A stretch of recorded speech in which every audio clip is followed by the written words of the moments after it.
এক সন্ধিক্ষণে দাঁড়িয়ে বাংলাদেশ নতুন প্রত্যাশায় দরজায় কড়া নাড়ছে ত্রয়োদশ জাতীয় সংসদ নির্বাচন। বদলের হাওয়া নিয়ে আসছেন লাখো তরুণ, প্রথমবারের মতো যারা পা রাখছেন ভোটের ময়দানে। তারা শুধু ভোটারই নন, হতে পারেন গেম চেঞ্জার। এমন তরুণ অভিজ্ঞদের মুখে শুনব আগামীর ভাবনা। এসব জানতে ও জানাতেই Madhumati bank road to parliament. আপনাদের সাথে আছেন রঞ্জন শুক্র। দর্শক, আজ আলোচনা করব বাগেরহাট 1, 2, 3 ও 4 এই সংসদীয় আসনগুলো নিয়ে। জানবো তরুণ ও সাধারণ মানুষের কথা, সেই সাথে জানবো আসনগুলোতে রাজনৈতিক দলগুলোর মনোনীত প্রার্থী ও মনোনয়ন প্রত্যাশীদের নির্বাচনী ভাবনাও। বাগেরহাটে এক জেলা সংসদীয় আসন 95, এই আসনের যেই বিগত বছরগুলোর যেই নির্বাচনী ফলাফল বা ভোটের হিসাব যাই বলি না কেন, সেগুলো একটু দেখে নেব পর্যায়ক্রমে। আমরা পরবর্তী আসনগুলো দেখব। শুরুতে যদি বাগেরহাট 1 আসন 1991 সালের নির্বাচনে সংসদীয় আসন 95, তার ফলাফলের দিকে যদি একটু দেখি, ডাক্তার মোজাম্মেল হোসেন আওয়ামী লীগ থেকে 62,045 ভোট পেয়ে শেখ মুজিবুর রহমান বিএনপি প্রার্থী, যিনি পান 40,155 ভোট, তাকে কিন্তু হারান এবং হারিয়ে তিনি জয়লাভ করেন। অর্থাৎ 91 সালে এখানে আওয়ামী লীগ জয়লাভ করেছিল এই আসনটিতে, বাগেরহাট 1 আসনটিতে। বাগেরহাট 1 আসনে 96 সালে শেখ হাসিনা আওয়ামী লীগ থেকে 77,342 ভোট পেয়ে মনোনীত হন এবং এবারও শেখ মুজিবুর রহমান বিএনপি প্রার্থী 47,299 ভোট পান তিনি কিন্তু আবারও আওয়ামী লীগের কাছে পরাজিত হন। এর পরের বছর নির্বাচনী যে বছর 2001 সাল, শেখ হেলাল উদ্দিন আওয়ামী লীগের প্রার্থী 1,06,225 ভোট পান এবং শেখ মুজিবুর রহমান আবারও তিনি কিন্তু বিএনপি থেকে, অর্থাৎ টানা 3বার তিনি এই আসনটিতে আওয়ামী লীগের কাছে পরাজিত হন। তিনি পান ওই বছর 82,922 ভোট। অর্থাৎ 3 বছরই আমরা দেখেছি আওয়ামী লীগ এই আসনটিতে নিরঙ্কুশ বিজয় লাভ করে এবং 2008 সালে যে নির্বাচন, সেখানেও কিন্তু আওয়ামী লীগ এই আসনটি ধরে রাখে। শেখ হাসিনা 1,42,979 ভোট পান এবং শেখ ওয়াহিদুজ্জামান 58,533 ভোট পান বিএনপি থেকে। আমরা যদি এর আরেকটি আসন দেখি, বাগেরহাট 2, 91 নির্বাচনে ASM মোস্তাফিজুর রহমান বিএনপি থেকে 48,081 ভোট পান এবং খুব সামান্য ব্যবধানে, মানে 1000 ভোটের ব্যবধানে মীর সাখাওয়াত আলী আওয়ামী লীগের প্রার্থী, তিনি কিন্তু হেরে যান। তিনি পান 46,652 ভোট। নির্বাচনী বছর এটি ছিল 91। 1996 এর দিকে যদি তাকাই, 57,377 ভোট পেয়ে আওয়ামী লীগ থেকে মীর সাখাওয়াত আলী নির্বাচিত হন এবং তার নিকটতম প্রতিদ্বন্দ্বী হিসেবে মোস্তাফিজুর রহমান 51,448 ভোট পান, যিনি ছিলেন বিএনপির প্রার্থী। 1996 সালে এটি আসলে এই আসনটির ফলাফল ছিল। 2001 সালে এসে MAH সেলিম বিএনপির প্রার্থী 1,03,792 ভোট পান এবং শেখ হেলাল উদ্দিন আওয়ামী লীগের প্রার্থী 74,429 ভোট পান।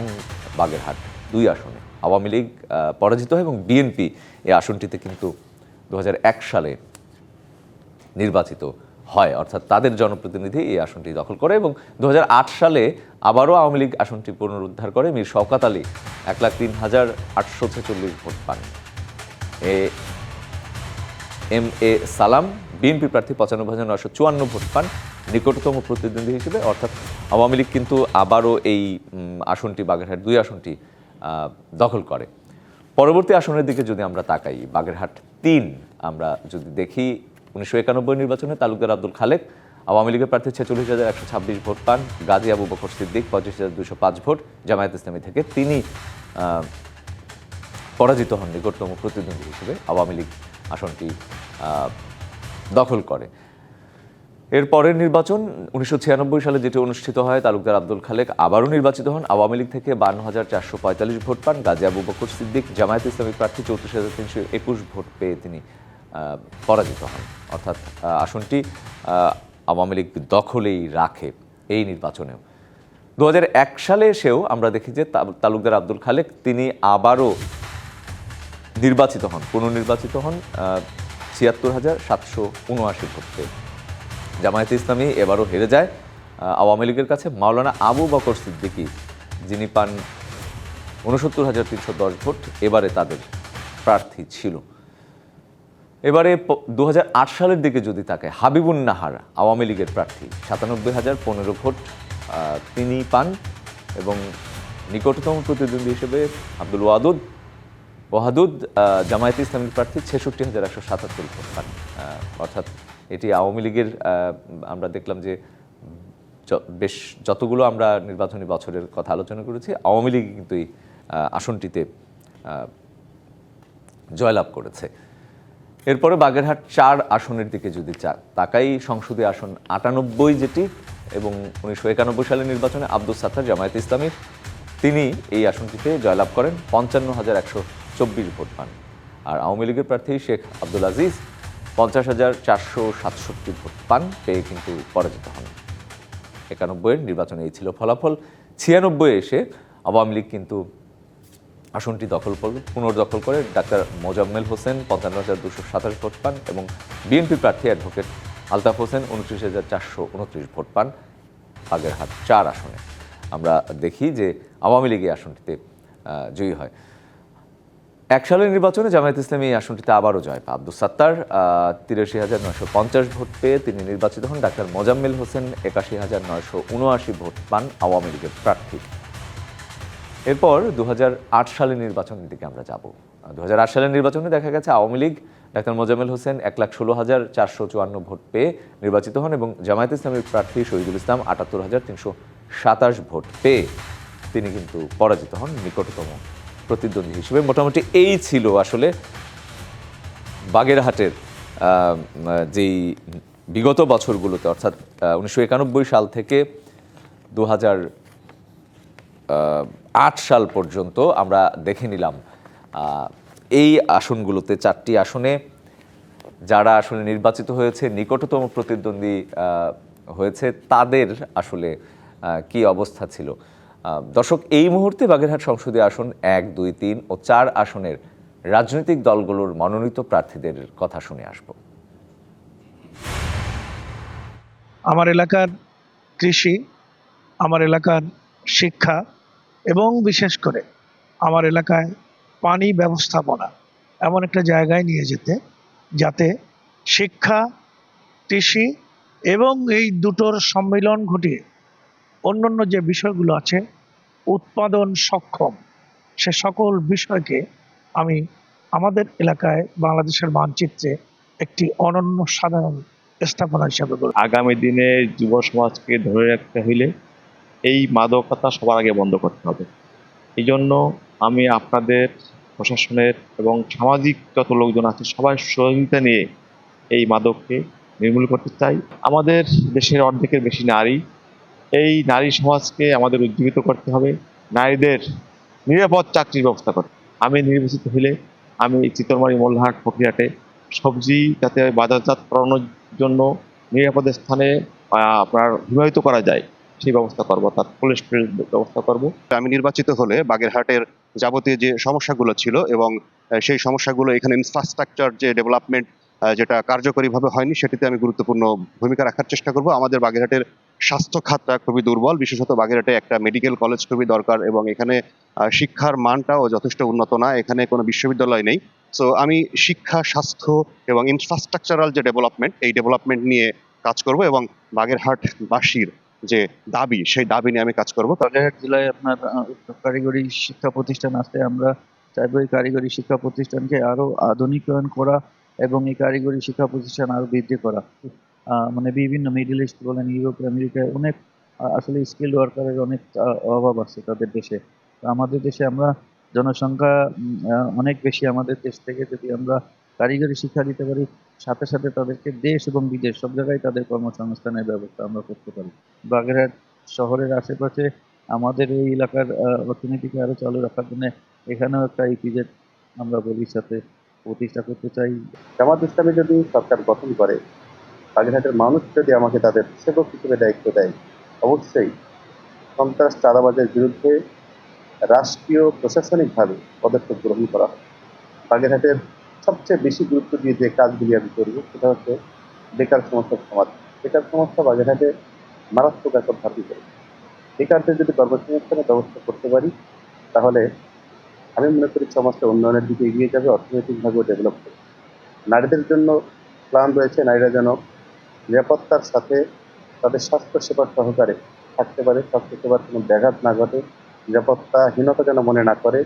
তাদের যেখানে কর্ম রয়েছে কর্মসংস্থানের ব্যবস্থা করা, কর্মসংস্থানের জায়গায় নিরাপত্তার ব্যবস্থা করা, নারীদের ব্যাপারে বিশেষ চিন্তা আমাদের রয়েছে। আমি আশা করি দল আমার ত্যাগ এবং সাংগঠনিক দক্ষতা এবং যোগ্যতা বিবেচনা করে আমাকে নমিনেশন দিবেন।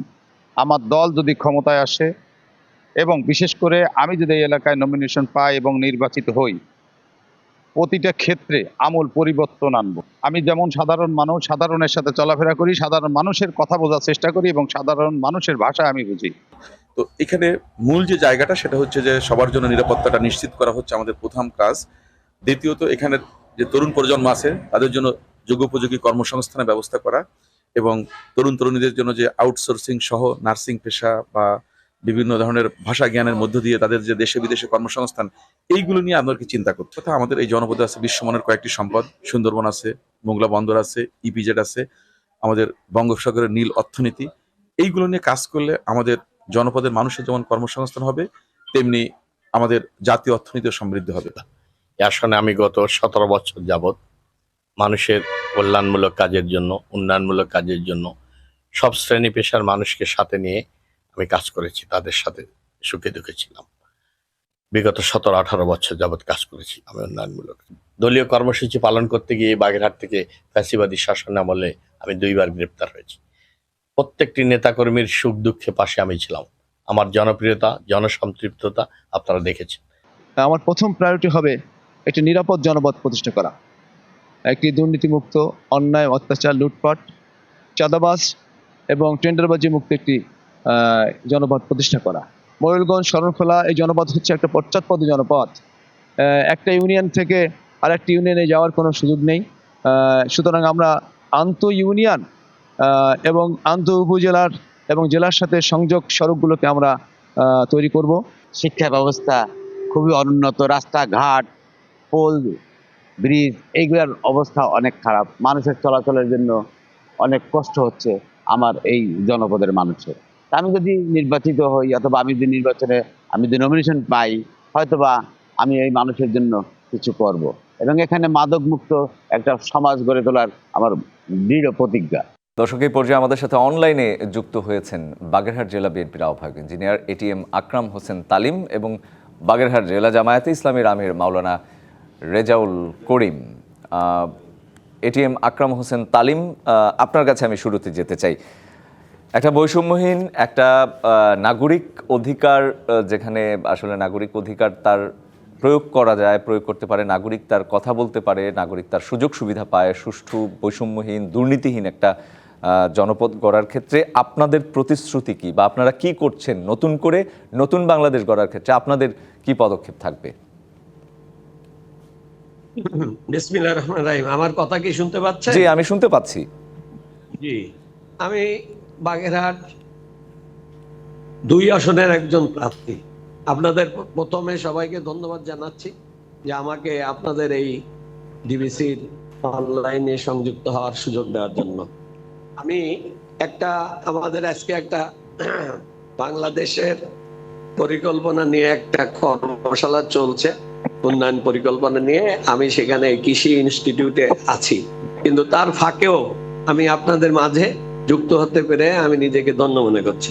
বাগেরহাট একটি সমৃদ্ধশালী জেলা বা সাব ডিভিশন ছিল, কিন্তু দীর্ঘদিন অবহেলার কারণে এখানে যারা নেতৃত্ব দিয়েছে, এক মোস্তাফি সাহেব ছাড়া তখনকার পররাষ্ট্র মন্ত্রী, তিনি যেটুকু উন্নয়ন করেছেন, কিন্তু আপনারা জানেন যে তখনকার যে বাজেট ছিল সে খুবই সীমিত বাজেট ছিল।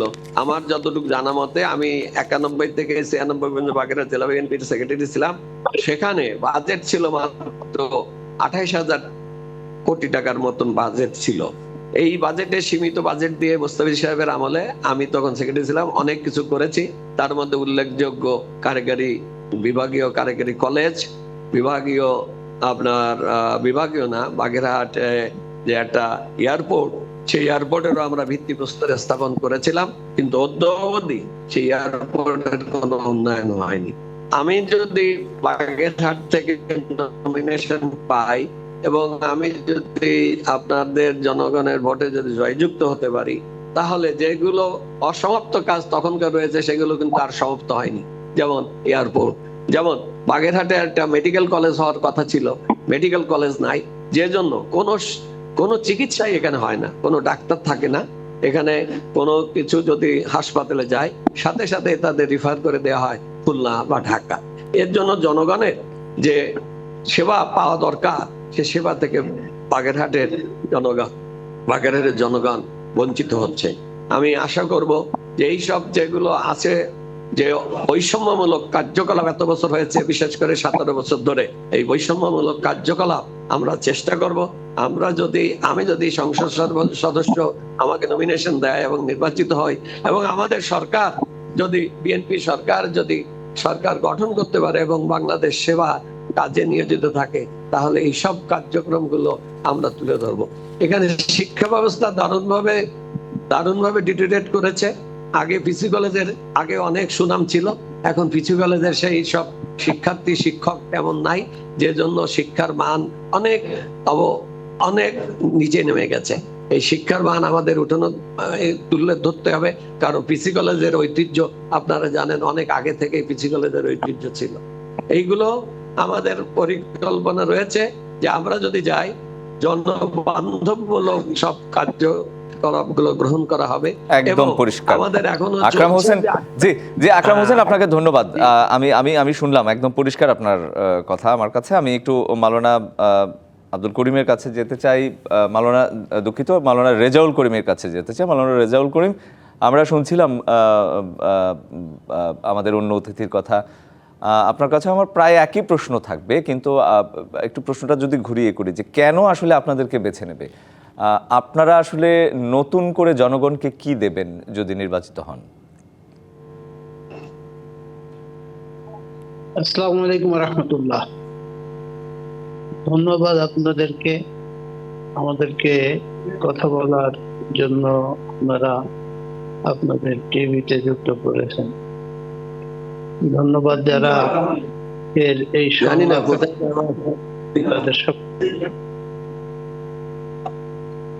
আমরা আমাদের নতুন করে দেওয়ার কিছু নেই, আমাদের দেওয়ার যা তাশা পুরাতন এবং পরিচিত। আমরা যে কথাটা সবসময় বলে আসছি, আমরা একটি সুশাসন জাতিকে উপহার দিতে চাই।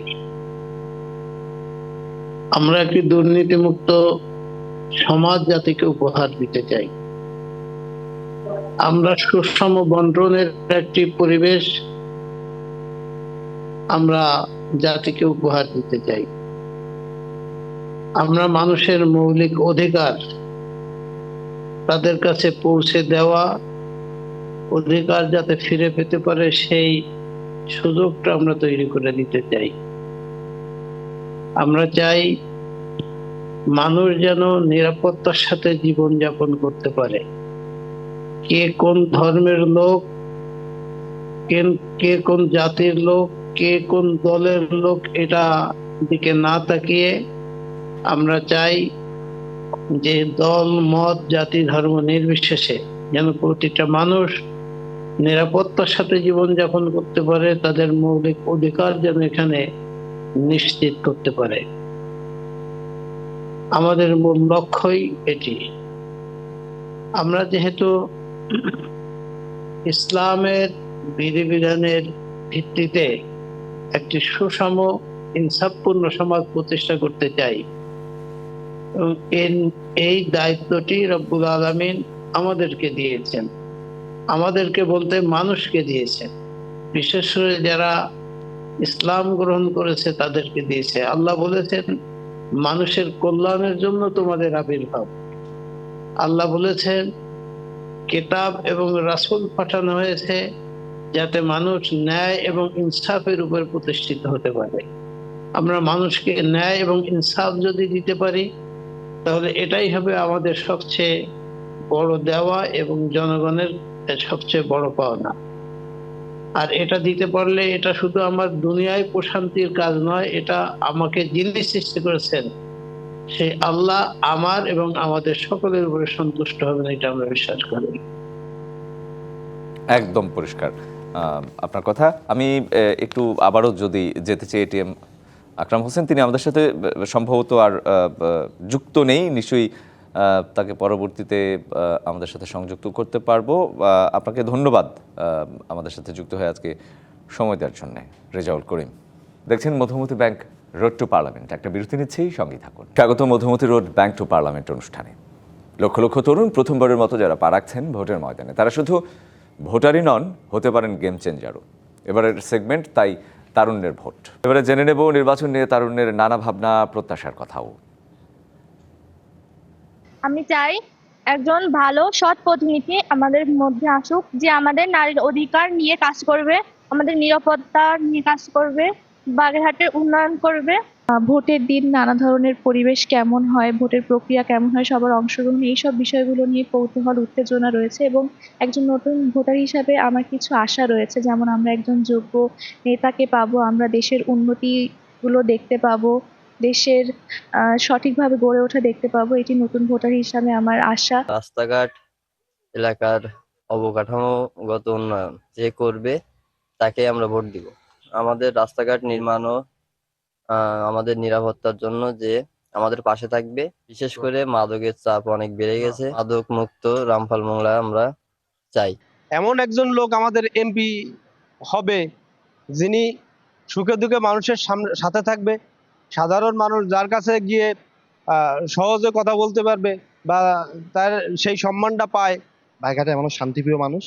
আমরা চাই এখন যেমন সবাই মিলেমিশে আছে রাজনৈতিক দলগুলো, আমরা চাই নির্বাচনের পরবর্তী সময় যেই জিতুক বা হারুক এরকম যেন শান্তি বজায় রাখে। আর একটা কথা বলতে চাই, বাগেরহাটে সরকারি পিসি কলেজ আছে, এখানে আর কি সহস্রাধিক শিক্ষার্থী প্রতি বছর গ্রাজুয়েশন কমপ্লিট করে, কিন্তু কর্মসংস্থানের খুবই সমস্যা। আমরা বাগেরহাটে কর্মসংস্থানের ব্যবস্থা চাই। আমাদের মোংলাটা এখন বর্তমানে মাদকের খুবই ভয়াবহ অবস্থা, আমরা এর থেকে মুক্ত হতে চাই। সেই হিসেবে যে ভালো তাকে আমরা ভোট দেব। আমরা শুনছিলাম তারুণ্যের এবং যারা ভোটার সবার কথাই শুনছিলাম এবং তাদের প্রত্যাশার কথা শুনছিলাম। এ পর্যায়ে আমাদের সাথে অনলাইনে যুক্ত হচ্ছেন বাগেরহাট জেলা এনসিপির প্রধান সমন্বয়কারী সৈয়দ মোর্শেদ আনোয়ার। সৈয়দ মোর্শেদ আনোয়ার, আপনাকে স্বাগত রোড টু পার্লামেন্টে। আমরা আপনার এলাকার ভোটারদের কথা শুনছিলাম, তারা বারবারই আসলে মাদক এবং দুর্নীতির কথা বলেছে। আপনার মতে আসলে বাগেরহাটের মূল সমস্যাগুলো কি কি, বা এনসিপি আসলে কোন নতুন রাজনৈতিক বন্দোবস্তটা দেবে, কোন রাজনৈতিক ব্যবস্থাটা বাগেরহাটবাসীর জন্য উপহার দিতে যাচ্ছে, বা তারা আসলে কোন প্রতিশ্রুতিগুলো দেবে, নতুন কি করতে যাচ্ছে? আমাদের বাগেরহাটে তো বিগত দিনে অনেক সমস্যা ছিল, এখনো সেই সমস্যায় আমরা ভুগছি। বাগেরহাটের জনগণ নানান রকম সমস্যা নির্যাতনের মধ্যে দিয়ে গিয়েছে। আমাদের বাগেরহাটের জনগণের যে আশা, এখানে মাদকের সমস্যা ব্যাপকভাবে আছে, এখানে অবকাঠামোগত উন্নয়নের ছোঁয়া লাগেনি, এখানে কর্মসংস্থানের ব্যবস্থা নাই। আমরা এই সব বিষয় নিয়ে একটা প্যাকেজ উন্নয়নের ধারা অব্যাহত রাখবো। বিগত দিনের ভুল থেকে আমরা শিক্ষা গ্রহণ করব। জি, আর এনসিপি যে নতুন রাজনৈতিক ব্যবস্থাপনার কথা দেশবাসীকে বলেছে, তার আলোকে বাগেরহাটের মানুষকে সম্পৃক্ত করে আমরা বাগেরহাটের যে উন্নয়ন, বাগেরহাটের যে কর্মসংস্থানের ব্যবস্থা, বাগেরহাটের স্বাস্থ্য সমস্যা, সমস্ত সমস্যা নিয়ে কাজ করবো ইনশাআল্লাহ। আমরা দেশবাসীকে ব্যাপারে সম্পৃক্ত করে আমরা আগামী দিনে নতুন বাংলাদেশ গড়ার ব্যবস্থা ইনশাআল্লাহ করতে পারবো। মোর্শেদ আনোয়ার, অসংখ্য ধন্যবাদ আমাদেরকে আজকে সময় দেওয়ার জন্য। আরেকটা বিরতির সময় হয়ে গেছে। দেখছেন Madhumati bank road to parliament. স্বাগত আবারও মধুমতি ব্যাংক রোড টু পার্লামেন্টে। নির্বাচন এলেই জমে ওঠে চায়ের আড্ডা, নানা বিষয়ের যুক্তি আর তর্ক। সেসব নিয়ে এবারে ভোটের আড্ডা। ভোটের আড্ডায় নানা পেশার মানুষের ভাবনা নিয়ে বাগেরহাট থেকে সরাসরি যুক্ত হয়েছেন সহকর্মী সৈকত মণ্ডল। সৈকত মণ্ডল, আপনার মাধ্যমে আমি একটু জেনে নিতে চাই, চায়ের আড্ডায় আসলে বাগেরহাটবাসী কি আলোচনা করছে? কারণ ভোটের হাওয়া বা নির্বাচনী আমেজ যাই বলি না কেন, সেটা কিন্তু এর মধ্যে শুরু হয়েছে তফসিল ঘোষণার পরপরই। কি বলছেন বাগেরহাটবাসী? যেমনটি বলছিলেন, তফসিল ঘোষণার পরপরই কিন্তু আসলে নির্বাচনে হাওয়া শুরু হয়েছে, কিন্তু বাগেরহাটে এখনো পর্যন্ত নমিনেশন বিএনপি থেকে নমিনেশন না দেওয়ার কারণে কিন্তু একটু জমে উঠছে না আর কি, এরকম ভাবে চলছে। আমি এখন রয়েছি বাগেরহাটের মাজার মোড়ে চায়ের আড্ডায়। যদি আমি একটু কথা বলি তরুণ ভোটারদের সাথে, আসলে তারা কেমন নির্বাচন চান এবছর। বিসমিল্লাহির রহমানির রহিম। ধন্যবাদ জানাই বাগেরহাট ডিবিসি প্রতিনিধি এবং যারা এই যে দর্শকবৃন্দ যারা আছেন সকলকে আমি ধন্যবাদ জানাতে চাই আমার পক্ষ থেকে। আসলে আমরা বাংলাদেশে যে 3 থেকে 4 কোটি তরুণ ভোটার আছে তাদের ভিতরে আমিও একজন। বিগত দিনগুলোতে দেখেছি যে বিগত 17 বছরে আমিডামি নির্বাচন দিনের ভোট রাতে হয়েছে, এইরকম ভাবে নির্বাচন চলে গেছে। তাই আমরা তরুণ যারা আছি আমরা চাই আমাদের ভোটগুলো আমরা যেন নিজেরাই আমাদের পছন্দের মতো প্রার্থীদের দিতে পারি এবং বহির যে শত্রু আছে, বাংলাদেশ বিরোধী যে শত্রু আছে, তারা যেন বাংলাদেশকে নিয়ে কোনো ষড়যন্ত্র না করতে পারে। এই জন্য অন্তর্বর্তীকালীন সরকারের কাছে আমরা অনুরোধ জানাবো। আপনারা দেখেছেন আমাদের অনেক আশা আকাঙ্ক্ষা, আমরা এই জীবনে প্রথম একটি আমাদের পছন্দের প্রার্থীকে যেন নির্বাচনে ভোট দিতে পারি। এই যে ব্যবস্থাটা, এই ব্যবস্থাটা যেন আমাদের অন্তর্বর্তীকালীন সরকার আমাদের করে দেয়, এটাই তাদের কাছে অনুরোধ জানাবো। শুনছেন, আমরা যদি আরেকজনের কাছে শুনতে চাই যে আসলে তারা কেমন জনপ্রতিনিধি চায় এই নির্বাচনে। ধন্যবাদ ডিবিসি নিউজকে। আমরা যে তরুণ প্রজন্ম রয়েছি, আমরা চাই নতুন ধাঁচের একটি রাজনীতি। বিগত বছরগুলোতে যে রাজনীতি করে গিয়েছে ফ্যাসিস্ট সরকার, আমরা সেই রাজনীতিটা ব্যাক দেখতে চাই না। আমরা এমন একজন জনপ্রতিনিধি চাই যিনি ক্ষমতায় নয় দায়িত্বে বিশ্বাসী হবে। তাছাড়া যে প্রতিটা দোরগোড়ায় যাবে, প্রতিটা জনগণের কথা শুনবে, প্রতিটা মানুষের কাছে থাকবে। এছাড়াও দেখেন বর্তমানে যারা আছে এবং বিগত বছরগুলোতে যারা ছিল, সংসদে নির্বাচনে যারা জয়ী হয়েছে, তারা কিন্তু নিজ এলাকায় না অবস্থান করে ঢাকায় যে ঘুরে বেড়াতো, নিজ এলাকার সমস্যাগুলোকে সে প্রাধান্য দিত না। কিন্তু আমরা এখন বর্তমানে রাজনীতিতে এমন একজন জনপ্রতিনিধি চাই প্রতিটা সংসদের প্রতিটা আসনে, দিয়ে প্রতিটা মানুষের কথা শুনবে, প্রতিটা মানুষের বাড়ি যাবে, প্রতিটা মানুষের কাছে থাকবে সবসময়, নিজ এলাকায় অবস্থান করবে সবসময়। এছাড়াও আমরা যদি আরেকজন তরুণ ভোটারের সাথে কথা বলি যে আসলে তারা এই নির্বাচনে কতটুকু প্রতিফলিত হবে প্রত্যাশা মনে করছেন আসলে। বিসমিল্লাহির রহমানির রহিম। যেহেতু এই নির্বাচনটা স্বৈরাচার পরবর্তী সময়ের নির্বাচন, সেহেতু এই নির্বাচনটা অত্যন্ত সুষ্ঠু ও সুন্দর নির্বাচন হয় বলে আমি মনে করি এবং প্রত্যেকটা নির্বাচনে একটা নির্বাচনী পরিবেশ নিয়ে একটা ব্যাপার ছিল, কিন্তু এবারের নির্বাচনের পরিবেশটা অত্যন্ত নিরাপদ এবং অত্যন্ত শান্তশিষ্ট থাকতে হবে। কারণ এইবারের যেহেতু এবার একধিপত্য বিস্তারকারী নির্বাচন হচ্ছে না, সেহেতু এবার তরুণ প্রজন্মের ভোটার থেকে শুরু করে বৃদ্ধ পর্যন্ত সব এবং নারীরা সবাই ভোট দিতে আসবে এবং ভোট কেন্দ্রে আসবে। সেহেতু এই নিরাপদ পরিবেশে থাকা অত্যন্ত জরুরি এবং এবারের নির্বাচনে আমরা আমাদের পছন্দের প্রতিনিধিকে ভোট দিয়ে যেহেতু জয়ী করতে পারি, এটা আমাদের মনের একটা ইচ্ছা আর কি। এবং ইনশাল্লাহ এবার প্রত্যেকটি আসনে বাংলাদেশের প্রত্যেকটি মানুষের মন মতো প্রার্থীকে ভোট দিয়ে জয়যুক্ত করতে পারবে এবং বাংলাদেশে আমাদের পছন্দের সরকারকেই বসাতে পারবে বলে আমি মনে করি। যেমনটি শুনছিলেন, বাগেরহাট মাজার মোড় থেকে তরুণদের নিয়ে আসলে ভোটের আড্ডায় যুক্ত ছিলাম বাগেরহাট থেকে। সৈকত মণ্ডল, আপনাকে ধন্যবাদ। মধুমতি ব্যাংক রোড টু পার্লামেন্টে এই ছিল আজকের মতো আয়োজন। আগামীকাল দেখা হবে একই সময়ে। ভালো থাকুন সবাই।